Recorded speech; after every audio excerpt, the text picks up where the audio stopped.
got to give it up. I don't know who said it first, if it was her or Biggie, but nevertheless, you know what I'm talking about. This is Job, the 3rd chapter.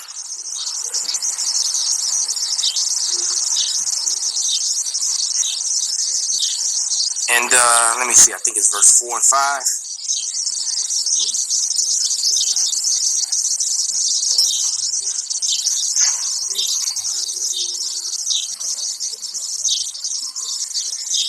Yeah, this is Job chapter 3, verse 4 and 5, and it reads, Let that day be darkness, let not power regard it from above, neither let light shine upon it. Let darkness and the shadow of death stain it. Let a cloud dwell upon it. Let the blackness of day terrify it. So the Lord is going to bring a day of darkness, of blackness, with many clouds. And the scriptures clearly say he maketh the clouds his chariots, man. Those chariots are coming to destroy. And they admitted in that program that this technology is beyond them and that they're a threat and they should be taken serious. Yeah, well, they should. They're right about that. They are a threat and they should be taken serious. Because the showing up, they admitted that they were seeing, some of these pilots were admitting that they've seen those things every day for years. Every time they flew, they saw them. Jumping up to verse 22 and 23, Job 3, Job, the 3rd chapter.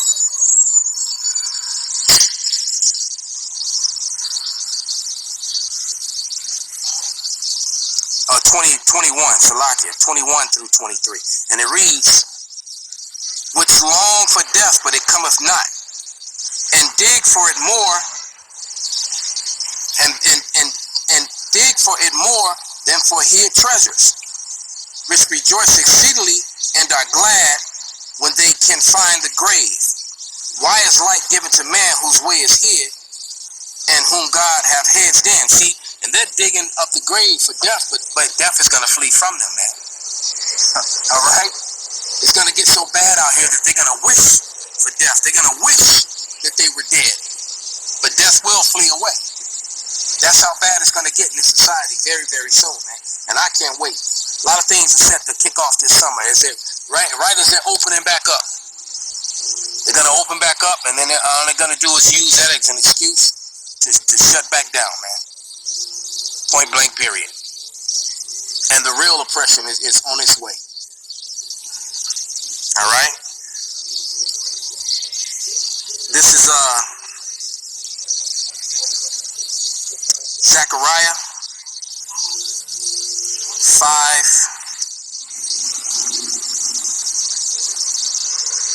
And I'm point is in 3, but I'm starting verse 1, and it reads, Then I turned and lifted up mine eyes and looked, and behold, a flying roll. And he said unto me, What seest thou? And I answered, I see a flying roll.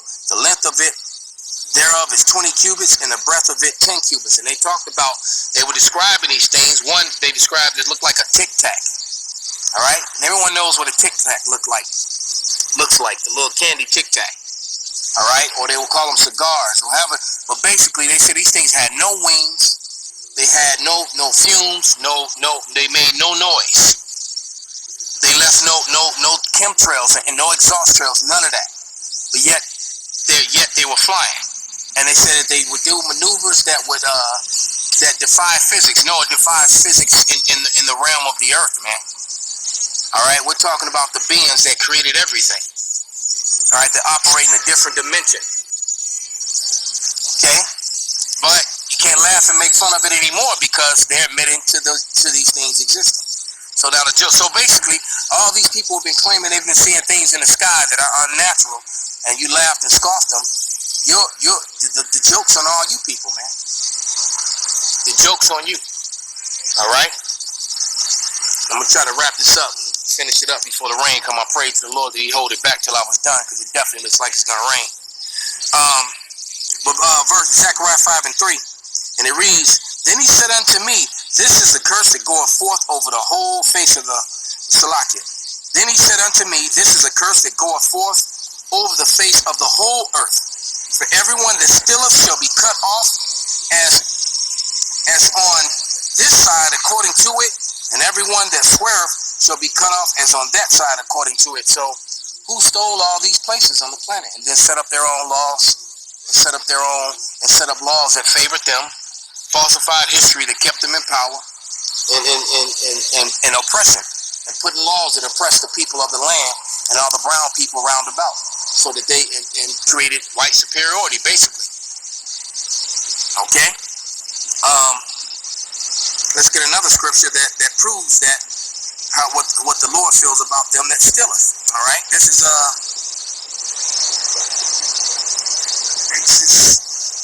Exodus 21 and 16. Nope. That's not it.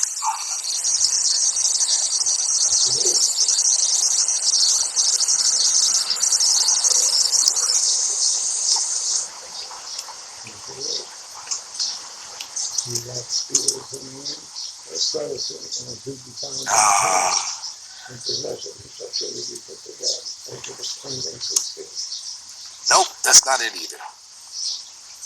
Pretty sure it's in Exodus. All right, let me try it this way.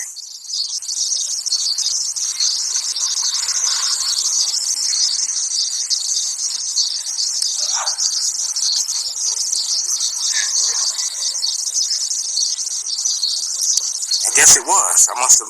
Okay.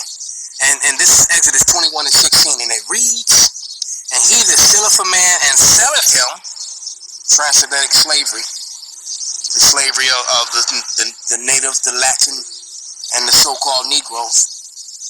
All right? "And he that stealeth a man and selleth him, or if he shall be found in his hand, he shall surely be put to death."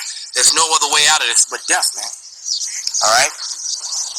And because, and what they believed and thought that the Lord was with them and allowed them to do this.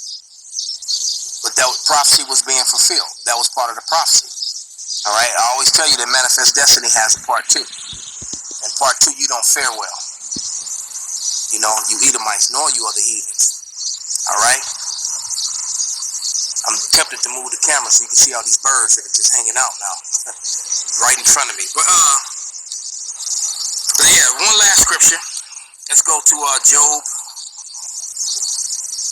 11 and 20.